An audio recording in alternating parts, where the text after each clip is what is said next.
اس وقت تک جب تک ایسا تسلی بخش جواب نہ مل جائے جس سے ان کی انا تن کر کھڑی نہ ہو جائے۔ پسندیدہ جواب حاصل کرنے کے لیے پریشر ڈالنا ان کی عادت ثانیہ بن چکی تھی۔ میں آپ کو تانا نہیں دے رہا تھا، آپ کو سمجھانے کی کوشش کر رہا تھا۔ تم مجھے سمجھاؤ گے؟ 7 سال چھوٹے ہو مجھ سے، میں نے تم سے زیادہ اس دنیا میں دھکے کھائے ہیں، تم سے زیادہ ذلتیں اٹھائی ہیں، اس لیے میری عقل تم سے زیادہ ہے۔ تم آفس رن کرتے ہو تو کوئی بڑی بات نہیں، اگر میں MBA کر لیتی تو تم سے اچھا چلاتی، مگر میرے بڑوں کو جہنم میں جھونکنے کی جلدی تھی، اٹھا کر میری شادی کر دی۔ مہلکہ کے زخم تو ہر وقت ہرے ہونے کے لیے تیار رہتے تھے۔ 18 سال پہلے کے دور میں جا کر بیٹھ گئیں، اس سے پیشتر جم کر بیٹھتی۔ داؤد الوی نے بڑی سمجھداری سے موضوع بدلنے کی کوشش کی، کیونکہ ان سے جان چھڑا کر بیڈ روم میں نہیں جا سکتے تھے، ایسا کرتے تو پیچھے پیچھے چل پڑتی۔ اٹھا کر کہاں کی تھی آپا؟ آپ سے پوچھ کر رشتہ کیا تھا۔ ہاں تو مجھے کیا پتا تھا، میں تو سمجھتی تھی امریکہ ٹیلنٹڈ لوگوں کو اپنا کنٹری الاؤ کرتا ہوگا، مجھے یہ تھوڑا ہی پتا تھا کہ ایسے ڈفر بھی وہاں رہ سکتے ہیں۔ وہ بولیں، اچھا مجھے تم ٹیوٹر کا نمبر تو دو، میں ذرا تعزیت تو کر لوں۔ مہلکہ نے اچانک پینترا بدلا۔ یا اللہ، اتنی محنت کی، اتنا گھمایا، مگر سوئی جہاں اٹکی تھی ذرا نہیں ہلی۔ داؤد الوی چکرا کر رہ گئے۔ اوکے میرے سیل کی بیٹری بالکل 0 ہے، میں روم میں جا کر چارجر لگاتا ہوں، 2 منٹ بعد آپ سے نمبر شیئر کرتا ہوں۔ مہلکہ 2 منٹ کے وعدے پر بچوں کی طرح خوش ہو گئی، دل ہی دل میں اپنی ہوشیاری پر خود کو داد دی کہ آخر آج سمجھو اس کا نمبر بھی مل گیا۔ میری بات نہیں سنے گا تو فون پر اس کی کلاس لیا کروں گی، اب بچ کر کہاں جائے گا۔ دوسری طرف آگے بڑھتے ہوئے داؤد الوی ترکیب سوچ رہے تھے کہ ایڈٹ آپشن میں جا کر 1 ڈیجٹ نمبر تبدیل کر کے شیئر کر دیں گے، اس کے بعد آپا جانے اور ان کا کام۔ 2 منٹ کے وعدے کے بعد کوئی رسک نہیں لیا جا سکتا تھا۔ فری کا سکتہ تو ٹوٹ چکا تھا، مسکن ادویات کے زیر اثر غنودگی میں تھی۔ سارا اور شمسا کی حالت ایسی نہیں تھی کہ وہ کئی گھنٹے اسپتال میں تیمارداری کر پاتی۔ 3 گھنٹے تک مریم بھانجی کے ساتھ رہیں، پھر واصف کو بلانا پڑا کیونکہ مریم کا 8 سالہ بیٹا ماں کے بغیر سونے پر تیار نہیں تھا۔ فری بالکل بھی کانشیس نہیں تھی، اس لیے واصف بہت آرام سے روم میں آنا جانا کر رہا تھا۔ رات کے 9 بج چکے تھے، ڈاکٹر نے 11 بجے تک انڈر آبزرویشن رکھنے کا کہا تھا۔ ابھی 2 گھنٹے گزارنا تھے۔ وہ لاؤنج میں چلا آیا۔ اسکرین پر کوئی مشہور نیوز چینل بریکنگ چلا رہا تھا، وقت گزاری کے لیے وہ نیوز دیکھنے لگا۔ طبیعت بوجھل، ذہن منتشر تھا، اسے یقین آ کے نہیں دے رہا تھا کہ سالار صاحب دنیا میں نہیں ہیں۔ مجھے کیا پتا تھا ماموں کہ آپ ہمیں اتنا خوفناک سرپرائز دیں گے، ورنہ میں ماں کو خوش کرنے کے لیے ایک بار تو ماموں جان کہہ ہی دیتا۔ بہت کچھ یادداشت کے پردے پر چلنے لگا، سب کے بندھن بالآخر ٹوٹ گئے۔ وہ چھوٹے بچے کے انداز میں رو پڑا تھا۔ آئی ایم سوری ماموں، شاید آپ ٹھیک ہی کہتے ہوں، میں احسان فراموش اور بدتمیز ہوں۔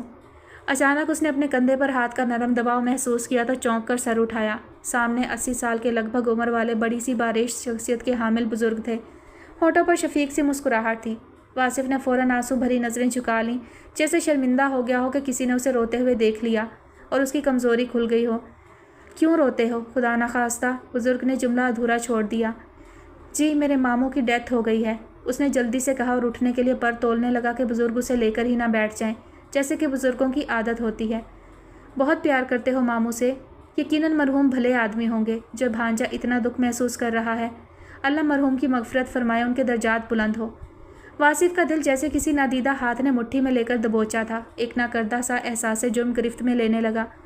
صبر کرو بیٹا، اللہ کی یہی رضا ہے، جو چلے گئے آزاد ہو گئے۔ اصل میں موت تو ان کی ہوتی ہے جو جانے والوں کا غم سہتے ہوئے زندگی پوری کرتے ہیں۔ واصف نے یہ سن کر بری طرح چونک کر بزرگ کی طرف دیکھا تھا، کتنی گہرائی تھی ایک ایک لفظ میں۔ مجھے دیکھو، اللہ نے کیسے اپنی یاد پر لگایا ہے۔ اکلوتا بیٹا زندگی اور موت کی جنگ لڑ رہا ہے، 4 بچوں کا باپ ہے، ان کے یتیم ہونے کے خیال سے کلیجہ منہ کو آتا ہے، مگر میں اللہ کے فیصلوں کو چیلنج کرنے کی طاقت نہیں رکھتا۔ خود 4 کندھوں کا محتاج ہوں، کس کی مجال ہے کہ اس کی حکمت پر اعتراض کرے۔ آپ بھی صبر سے کام لو بیٹا، یہ کہہ کر ایک ٹھنڈی سانس بھری اور واصف کے سر پر شفقت سے ہاتھ پھیرا۔ صبر کرنے میں دشواری ہو تو مجھے یاد کر لینا۔ آواز کی نمی نے واصف کو سر اٹھا کر دیکھنے سے روک دیا۔ ایک بے بس بوڑھے کی نم آنکھوں کی طرف دیکھنے کا حوصلہ نہیں تھا۔ اپنا دل اتنا بھرا ہوا تھا کہ کسی اور جان کے آنسو سمونے کی گنجائش نہیں تھی۔ چھلک ہی پڑتا۔ بزرگ کاؤنٹر کی طرف بڑھ رہے تھے، کلاک پر نظر پڑتے ہی اس کی توجہ فری کی طرف گئی۔ میرا خیال ہے سرور کو فون کر دینا چاہیے، اسے آتے آتے 1 گھنٹہ تو لگ جائے گا، کیونکہ گھر کے اندر باہر کے سارے کام وہی دیکھ رہا ہے۔ وہی ان دونوں کو ہسپتال چھوڑ کر گیا تھا۔ واصف نے آج اسے بھی بلک بلک کر روتے دیکھا تھا۔ تدفین کے بعد سب لوگ قبر سے دور ہٹ گئے تھے، مگر وہ قبر سے لگا بیٹھا تھا اور نم مٹی ہاتھ میں لے کر قبر پر ڈال رہا تھا۔ آنسو بھی بہہ رہے تھے، گویا صاحب کی جدائی اس سے برداشت نہیں ہو رہی۔ میرے ماموں کے لیے تو ان کے نوکر بھی روئے، وہ اتنے اچھے تھے کیا؟ وہ صحیح تھے، شاید میں ہی غلط ہوں۔ وہ سرور کو کال ملاتے ہوئے سوچ رہا تھا۔ وہ فری کے پاس اندر کئی بار گیا، راستے میں وہ بیک سیٹ پر پتھر کے بت کی طرح لیٹی بیک مرر میں نظر آ رہی تھی، مگر واصف نے نیت تو ارادے سے ایک بار بھی اس کی طرف نہیں دیکھا تھا کہ اب وہ فریشہ سالار نہیں، فریشہ انصر تھی، کسی کی منقوہہ و امانت۔ مکمل خدمات انجام دیتے ہوئے اس نے اپنا ذہن جیسے بند کر لیا تھا۔ وہ گزرے وقت کی کسی یاد کی اذیت اٹھانے کے لیے تیار نہیں تھا۔ اس کی توجہ اس موجودہ لمحے پر تھی جو اس سے بھاری ذمہ داریوں کا تقاضا کر رہا تھا۔ گھر میں اس وقت ہو کا عالم طاری تھا، اس کے باوجود کہ گھر کی تمام بیرونی روشنیاں روشن تھیں، وہ تیز روشنیاں بھی جو کسی خاص موقع پر روشن کی جاتی تھیں۔ تعزیت کے لیے آنے والوں کا سلسلہ تھم چکا تھا، سارا کی عدت شروع ہو چکی تھی، وہ اپنے بیڈ روم میں محدود ہو چکی تھیں، شمسا سائے کی طرح ان کے ساتھ تھیں۔ سارا کو ایک گہری چپ لگی تھی، بس ایک بار فری کی خیریت پتہ کی تھی، پھر آنکھوں پر بازو رکھ کر خاموشی سے لیٹ گئی تھی۔ بھابھی، آپ نے بتایا تھا کہ رات آخری کال بھائی نے نعیم بھائی کی ریسیو کی تھی، تو آپ کی بھی آنکھ کھل گئی ہوگی۔ بھائی کی نعیم بھائی سے کیا بات ہوئی، آپ کو نہیں بتایا تھا؟ شمسا کا ذہن بار بار گزری ہوئی رات کی طرف جا رہا تھا کہ ایسا کیا ہوا کہ بھائی سوتے ہی رہ گئے۔ میڈیکل رپورٹ میں موت کی وجہ حرکت قلب بند ہونا بتائی تھی۔ نہیں، میں بہت گہری نیند میں تھی، وہ میری وجہ سے روم سے باہر چلے گئے تھے۔ شاید میں نے ہی کہا تھا کہ کس کا فون آ گیا، ابھی تو آنکھ لگی تھی، تب بس انہوں نے اتنا ہی بتایا تھا کہ نعیم کا فون ہے۔ سارا بہت آہستہ اور نڈھال آواز میں بولی اور آنکھیں موند لیں۔ صبح کو میں ان کے لیے ناشتے کے لیے کچن میں چلی جاتی تھی، اس وقت وہ بیڈ پر ہی ہوتے تھے، میں تو یہی سمجھی نا کہ سو رہے ہیں، اپنے کاموں میں لگ گئی۔ سارا کی آواز آنسوؤں میں ڈوب گئی۔ بھائی کا فون کہاں ہے؟ میرا خیال ہے نعیم بھائی کو تو ابھی تک پتہ نہیں کہ یہاں کیا قیامت ٹوٹی ہے۔ شمسا سارا کی خاطر خود کو حوصلہ مند و صابر ظاہر کرنے پر مجبور تھیں، مگر نہ ان کا غم سارا کے غم سے کم تو نہیں تھا۔ سگا بھائی تھا، ٹوٹل میں کا ہی وہ تھا، کون اطلاع دیتا، ہوش میں کون تھا؟ میری بچی کو ابھی تک ہوش نہیں۔ سارا کے گلے میں آنسوؤں کے پھندے اٹکنے لگے۔ ان کے تکیے کے نیچے ہی پڑا ہوگا فون، ان کے فون پر بھی بہت کالز آ رہی تھی، مریم نے پاورڈ آف کر دیا تھا۔ لیکن تم کیوں پوچھ رہی ہو ان کے فون کا؟ سارا کے ساتھ شمسا نے کچھ بات چیت کی تو حواس قدرے کام کرنے لگے، سوالیہ نظروں سے شمسا کی طرف دیکھ رہی تھیں۔ کوئی خاص وجہ نہیں، بس ذہن میں بار بار یہی خیال آ رہا تھا کہ بھائی تو بالکل ٹھیک تھے، نعیم بھائی کے ساتھ تو کوئی ایسی بات نہیں ہوئی کہ انہوں نے ٹینشن لی ہو۔ شمسا خود کلامی کے انداز میں وضاحت دے رہی تھی، مگر سارا کی روح کا تو سارا نظام متحرک ہو گیا تھا۔ چند ثانیہ پلکیں جھپکائے بغیر شمسا کی طرف دیکھتی رہیں، پھر فوراً دوسرے تکیے کے نیچے ہاتھ ڈال کر سالار صاحب کا سیل فون نکالا اور شمسا کی طرف بڑھایا۔ اسے آن کرو شمسا، میں بات کرتی ہوں نعیم بھائی سے، ان کو اطلاع بھی ہو جائے گی اور یہ بھی پتہ چل جائے گا کہ کل ان کی سالار سے کیا بات ہوئی تھی۔ سارا کی برقی روح بحال ہو گئی تھی، کیونکہ آج کی تاریخ سے ان کی ساری زندگی ایک سوال کی زد میں آ گئی تھی کہ ہارٹ فیلئر کی وجہ کیا بنی۔ ایک منٹ بھابھی، پہلے میں یہ چیک کر لوں کہ بھائی کی نعیم بھائی سے سم پر بات ہوئی تھی یا واٹس ایپ پر۔ سمینہ سیل آن کرتے ہوئے دھیمی آواز میں جواب دے رہی تھی۔ اس سے کیا ہوگا؟ سارا تھکے اعصاب کے ساتھ مبہم الفاظ سمجھنے سے قاصر تھی۔ اگر سم سے بات ہوئی ہوگی تو ہو سکتا ہے ریکارڈ بھی ہوئی ہو، اگر کال ریکارڈر آن ہوگا۔ سیل سٹارٹ ہو گیا تھا، سسٹم انسٹال ہو رہا تھا، اتنی دیر تو صبر کرنا تھا، مگر اس سارے عمل میں بہتری یہ ہوئی کہ سارا مکمل حواسوں میں آ گئی تھی اور حقیقت جاننے کے لیے بےتاب تھیں۔ سسٹم بحال ہوتے ہی شمسا نے سیل سارا کی طرف بڑھایا۔ بھابھی لاک کھولیں۔ سارا نے بے صبری سے ہاتھ میں لے کر سیل ان لاک کیا اور خود ہی کال ریسیو آپشن میں جا کر نعیم قریشی کی کال تلاش کرنے لگیں، جو فوراً ہی مل گئی۔ انہوں نے کال ریکارڈ آپشن چیک کیا جو کہ آن تھا۔ سارا کے ہاتھوں میں کپ کپاہٹ طاری ہو رہی تھی۔ شمسا اب صرف ان کی طرف دیکھ رہی تھی۔ سارا کے شوہر کا فون تھا اور وہ اس کا استعمال بہتر جانتی تھیں، یہی بہتر تھا کہ وہ خود چیک کر لیں۔ رات 2:50 پر کال آئی تھی۔ سارا اسکرین کی طرف دیکھتے ہوئے خود کلامی کر رہی تھی، پھر انہوں نے ریکارڈنگ اوپن کی۔ پہلے تو نعیم قریشی کی ہیلو ہیلو سنائی دی، پھر سالار صاحب کی آواز بہت نمایاں سنائی دی۔ ہاں نعیم، 1 منٹ، وہ سارا بہت گہری نیند سو رہی ہے اس لیے باہر آ گیا ہوں۔ سارا نے ڈبڈبائی آنکھوں سے شمسا کی طرف دیکھا، شمسا کی آنکھیں بھی چھلک پڑیں، دونوں گویا دل تھام کر ریکارڈنگ سن رہی تھی۔ لیکن جیسے ہی نعیم قریشی نے فلوریڈا کے مایو کلینک پہ انصر کے ایڈمٹ ہونے کا بتایا، سارا کے ہاتھ بے جان ہونے لگے، اور نعیم قریشی کے یہ الفاظ کہ میرا بیٹا موت اور زندگی کی جنگ لڑ رہا ہے سن کر تو سارا کی توانائیاں جتنی بھی تھیں تباہ ہو گئیں۔ ماحول میں نعیم قریشی کے رونے کی آواز سرسرا رہی تھی اور سیل فون سارا کے ہاتھ سے پھسل گیا تھا۔ وہ ایک ٹک شمسا کی طرف گھورے جا رہی تھی۔ شمسا کی خود کی حالت یہ تھی کہ بات کرنے کے قابل نہیں تھی، ہونٹ ایک دوسرے میں یوں پیوست تھے گویا ٹانکے لگا دیے گئے ہوں۔ ریکارڈنگ ختم ہو گئی تھی، مگر دونوں کسی نصب شدہ بت کی تصویر پیش کر رہی تھی۔ دونوں اس وقت ایک مقام پر مقیم تھیں، دونوں کے پاس اس وقت کوئی غمخوار نہ تھا، دونوں کا حزن ہم وزن تھا اور کوئی بوجھ ڈھونے والا پاس نہ تھا۔ فری کو مسلسل 7 گھنٹے ڈرپس لگی تھیں، کینولا ادھر ادھر سڑکنے سے ہاتھ سوج کر کپا ہو رہا تھا۔ دونوں ہاتھ 2 مختلف انسانوں کے دکھائی پڑتے تھے۔ سرور بھی اندر آ گیا تھا۔